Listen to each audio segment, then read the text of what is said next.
police and the navies wanted a cheap, fast, and hard-hitting combat ship, one that combines power and agility greatly.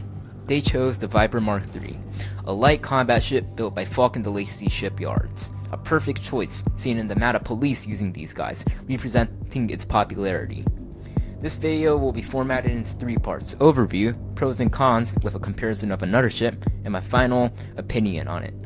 So, the Viper MkIII, it's a light combat ship meant for independent pilots on their path to becoming elite, or for police or navy units to have a reliable and fast fighter. Coming in at only 142,000 credits, it's also a financially stable option for anyone. As well, it's a nice step up from the Sidewinder or Eagle. But there is one main rival, which is the Cobra MkIII, which is more expensive but has better internal compartments compared to the Viper. Alright, in this little section here, I'll be comparing the Viper MkIII to the Cobra MkIII in combat. So I'll have a little table explaining each category and how one thing compares to another thing.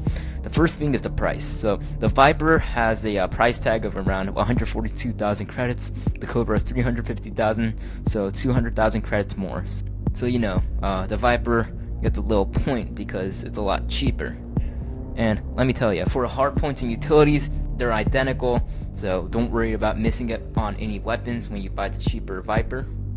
Anyways, here's where it gets interesting. So the Viper has 3 Class 3 slots, with the Cobra having 3 Class 4 compartments. Now, this can sound big or small to you, depending on your experience and amount of gameplay you have.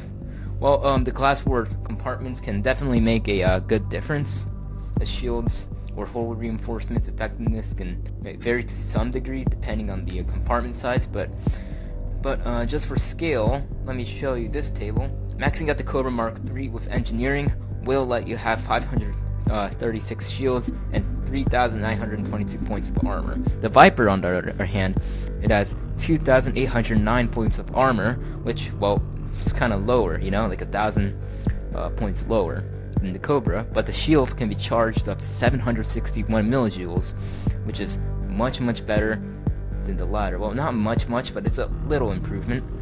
And but to be honest, I don't think that would be a big problem to you because you're gonna be in the beginner zone. You won't be facing a lot of enemies. But if you are facing enemies, it's just more of a trial and error ship. You're just kind of playing around. It's not meant to be really taken seriously.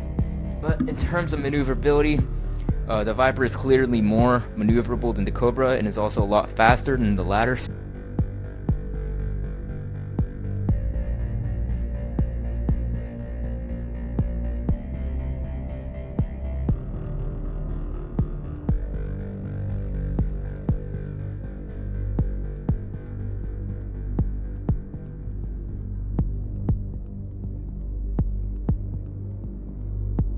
Alright, so I conclude that personally, you should just kind of get a Viper, to be honest. It's a lot more faster, cheaper, and it makes sense why so many police forces love it. It's a bit downgraded than the Cobra, but it's faster and lighter.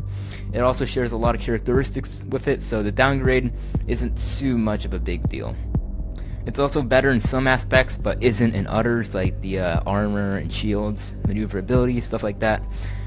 Hopefully this video helped you make a educated purchase on the Viper. Maybe yes, maybe no, I don't know. And I do have a beginner combat build in the description. Other than that, 07 and have a good one.